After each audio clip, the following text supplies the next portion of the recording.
for having us down today. Irish Champions Weekend is obviously a really busy time of the year as well.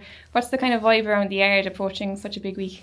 Yeah, I think everyone is obviously happy, looking forward to it, and obviously everyone is a little bit on edge because things have to go right, and that's the way it is really. And I think if it's not like that, it's not right either. So we're all looking forward to it. Listen, it's an unbelievable weekend for Irish racing, European racing.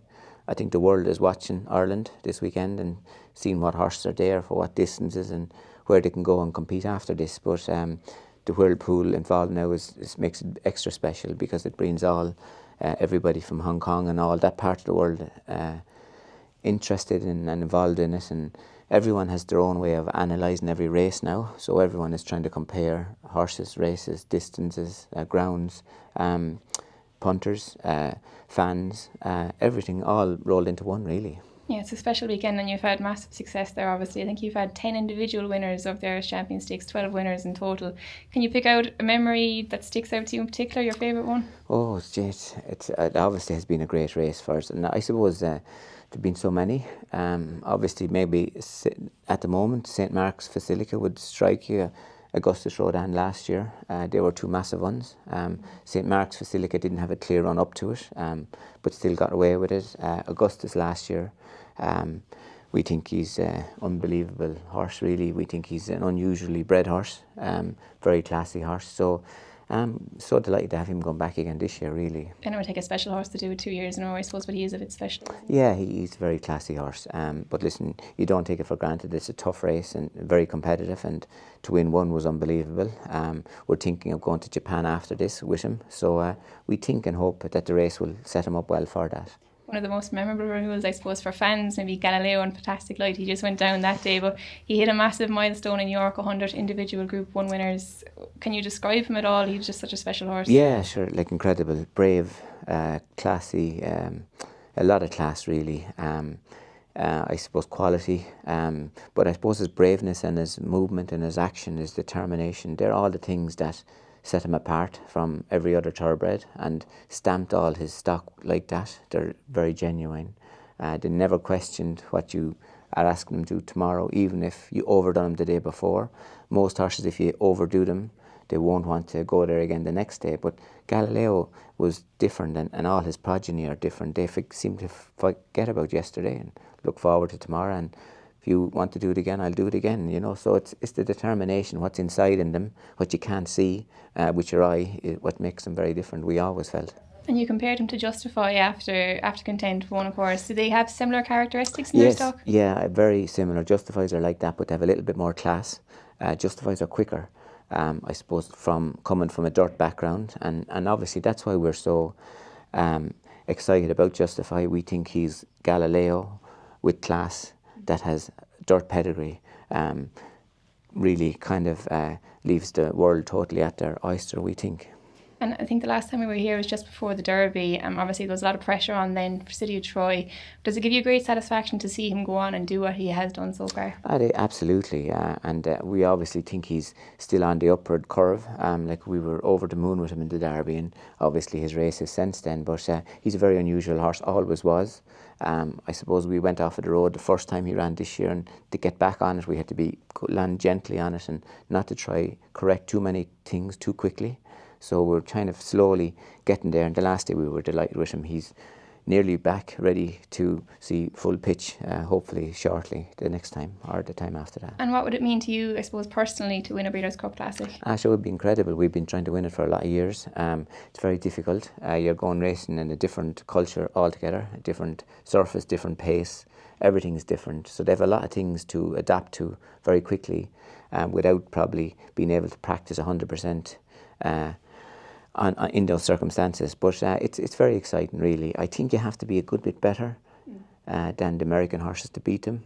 because you have so much things to overcome. But obviously all we can do is dream. We always felt we didn't have anything like him. So it will be interesting. Very exciting, I suppose. Can I just ask you about the routine here? You mentioned earlier they do a lot of time warming up, a lot of hand walking, no walkers. Is it very routine based every day? Yeah, very much so. This is simple routine. We walk 20-25 minutes, trot for 5 or 10 minutes, to do 2 canters, gentle canter, quicker canter the second time. We walk them after 25 half hour off their backs. So the routine is very simple, but it's very much human based.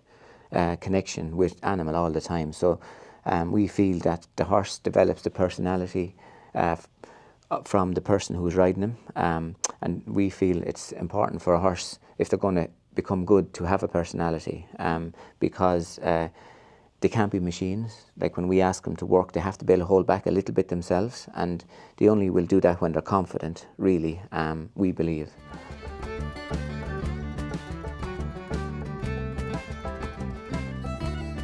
Los Angeles, it looks like at the moment he's going to run. Yeah, listen, we had it in our head going to York that he might go that way, and that was the reason for doing it. The reason was that if we thought he's a horse who would run in the kind of first 3, 4, 5 in a champion stakes and could go on to an arc. That's what we still think. If the ground it gets soft in France, he'll have no problem with that. And obviously we were delighted with his run in York. So that's the plan at the moment. Yeah, listen, we could go to a Ledger with him, but we have 3 other horses that are kind of look like real Ledger horses that will get the trip very well. But we didn't think that he needs to go the trip, so it will be interesting. That's the reasoning and thinking behind it. He's a deceiving looking horse. He looks, he's lazy, and when he gets to the front, he doesn't do much. So it's just hard to assess him. But for us, we learn a lot about him in this race because it'll be strong, even pace, and we will learn what kind of a middle distance type horse he's going to be. He's a massive horse, and he's even in the last 2 months he's gone higher behind, so that means he's probably going to grow a lot over the winter, so he's a massive big horse, yeah. So we didn't think it was listen, definitely won't do him any harm, and we're going to learn a lot about him, if that makes sense. Auguste Rodin? Yes, yeah, the plan is to go. Luxembourg will go with him. The plan with Augustus is to go to Japan after it. So he loves the fast ground, and his work is very good. His last bit of work was excellent. It showed a lot of zest in it. We think he's a 1.25 mile horse that gets 1.5 miles, but he's not any further than that, if you know what I mean. Like, he's a very slick horse. He travels very well. He does everything very easy, So we think that he's. We think he's going to suit the race, and we think next race will suit him as well. That's what we're thinking. Did you have any reason for the King George run? Yes, no. We felt when I walked the track, the ground was soft on the inside, and I made a bad decision. I should have discussed it with the lads, and we should have got out off it. But we made the decision to stay in. The race before us was won on the rails, but the time was very slow, and they went very slow, and it was obviously only a sprint. But the King George was always going to be a strong run race, and he got trapped down the rail behind the pace, and William had Ryan on his inside, and he wasn't going to let him out there, and so Ryan did have no choice, and he stayed there. So probably we turned it into a 1.6 mile race. It was very tough, and he was in on the worst of it, we felt. I'm not trying to make excuses, but that's what we felt. And the first 3 all came from the back wide off of the bad ground, and I think there's some kind of facts out there what happened. It's could probably come out sometime, but the ground definitely was soft on where he was down the rail, So, and it was cut up, soft ground, put back in. I shouldn't be saying this because I don't want to be slagging anybody in Ascot, so they understand. So, and I'm not. And when a horse runs a bit like that with Ryan, he takes him out of the race because he always thinks it the next day, So, but we think, listen, it can be soft in Japan too, but usually it's good fast ground, So. Yeah, it'll be interesting. Piece of work he did, was it the best piece of work he's ever done? It was very, like I said, there was showed a lot of zest in the work, you know what I mean? He went by his lead horse very easy, where he usually wouldn't at that stage of the work, and he was very confident, and we were very happy when we saw it now, David. It was a bit different, So seems to be a lot stronger this year. Yes. Well. He's after getting very. Yeah, he is. He's changed into a 4-year-old. Yeah, that's what we felt. He's all quality, but like I say, he's a 1.25 mile horse that just gets 1.5 miles, but he's not any further than 1.5 mile horse, if you know what I mean. That's what we think, Luxembourg won the race 2 years ago. Yes, he's Luxembourg's a very consistent, strong horse. He'll go forward over a mile and a quarter. He doesn't mind making the run in, and you have to follow him because he won't be stopping over a mile and a quarter. He's another one of those horses. He's a kind of mile and a quarter horse that just gets a mile and a half, but he's not any further than that. You know what I mean? But over a mile and a quarter now, he gets it well. Champions Stakes, was it ever part of the plan, Aidan, for City of Troy to run the Champions Stakes at any stage? Listen, it was obviously always there or thereabouts. And it was always, it could have been, and we were waiting to let him go forward, but we didn't only wanted to do it before the Classic, because he was aggressive the last day, but he'll be more aggressive the next day, you know. So when he was let go forward, and we didn't want to do that until very late because of what happened in the Guineas, you know. So we were and Ryan went forward, but he still went forward with kind of controlled aggression, if you know what I mean, you know. But I know him the next day now, he will hit them gates, you know, he'll want to go the next day. So when he did it in York, then if he hadn't did it in York, he could have ended up going to Leopardstown, but he's after doing it now, and we wouldn't want to do it again in a big race, you know, they have to be different, and we think what he did was going to set him up well for America. We think, Michael, do you think you know. it takes any prestige off the race that the champion 3-year-old is not winning? I don't think so. Listen, every year we have to do what we think is the right thing for the horses, and the Champion Stakes, it doesn't apologise to anybody ever, because we've seen what has happened out of the Champion Stakes every year in, year out. It happens. The horses that come out of it, and it's ARC winners, Breeders' Cup winners, everything, you know what I mean. It has happened every year, you know. So and we do have other horses that we have to slot in as well, so we have to think of them as well, and we think it could be a very good fit for Augustus going on to Japan, win, lose or draw, if you know what I mean, you know. So we're just trying to cater for everything and everybody, really, you know. So it's off topic a tiny bit, but you mentioned City of Troy. If he did happen, touch wood, to win Yes. the Breeders' Cup Yes. Classic, would that be the pinnacle for Aidan O'Brien, for Coolmore and for Ballydoyle? Sure, listen, we've never won it. We've tried very hard for a lot of times for 25 years. Very difficult race to win, you know. It's very difficult. You're going to a different world, different culture, different track, different surface. Everything is different. It's very tough. I think one of our horses to win it has to be a lot better than the opposition, you know. I think, you know, and it's, listen, you can't, it's one of those races you don't dream about, but because it's so difficult, but you try and hope, you know. And every year you tweak things and looking for different horses and different ways of doing it, and you know what I mean. And you look under every stone that you know that you can look under, and then hopefully you've looked under enough of them, like what you saw what happened in the Guineas this year. The one stone I didn't look under came and got it, you know what I mean, you know. So it is utterly different to anything he'll ever have done before, isn't it? Then The City. race, I'm saying, City of Troy, it's going to be completely different to anything he's ever been used to. Oh, 100%. But he was, yeah, exactly. He always favoured racing aggressively, you know, always did. And that's why from day one he just went out the gates and he went. And it's in his nature to do it, you know. So, but what's rare about him is that he carries it through, you know, the way. So, yeah. Would you be keen to go forward with him to avoid getting kicked back? Oh, I'd say so. I'd say he'll go forward, yeah. But you'd imagine that the faster they go, the better will suit him. But, you know, our fast is a little bit different than American fast, you know. So it will be interesting, and we'll watch with great interest like everyone else, you know. So. And what will you do in Suddle when he goes there? He will go a mile with probably 4 or 5 other horses, and we'll go strong, fast pace for a mile and see what will happen. And he'll walk out with the American stalls, so we'll have it as close as we can. Obviously we won't have the surface, but that's not a bad thing, because it's kind of coming from between grass onto, do you know what I mean? It's a little bit of a step in between rather than the big jump straight away, you know. That's what we think, yeah. You've done it a couple of times before, Galileo and Dirt's Causeway. Is there anything that you did a bit differently this yeah, time we have tweaked things. We have the stalls, and we have the surface is a little bit different again, and that's a little bit why we didn't go to Leopardstown this time. And it's like you asked me, Michael, we wanted to kind of, if we went to Leopardstown, we might use up that run. Do you know, that kind of way? That's why we thought we'd go to Suddle instead. It's and we went with Giants Causeway and he got beat. which we got beat with everything. Do you know what I mean? So we have to tweak a little bit, and we maybe leaving him a little bit, maybe a shade fresher, you know. So that's what we're hoping, you know. So. And a horse with pace will be with him. Will he lead? Oh yeah, we'll work the fastest horse as we can. Yeah. We'll go very hard the first half of the race, and I don't know what's going to happen, but we've never, like any horse we've ever sent to Southwell has never worked well. You know, they've never.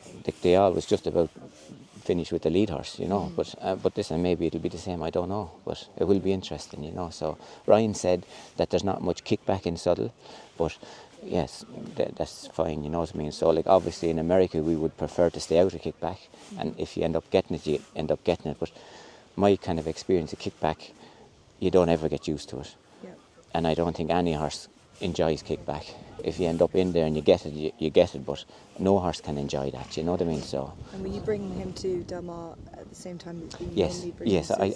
I think they usually fly on the Saturday before, so they arrive out there the Saturday evening. They're in quarantine for 2 days, and then they're out on the track on Saturday, Sunday, Monday in quarantine, out on the track on Tuesday. That's what I think usually happens. So, yeah.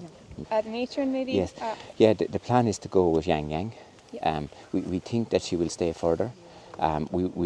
We rode her very gently the last day because we were very conscious that she was just about ready to run.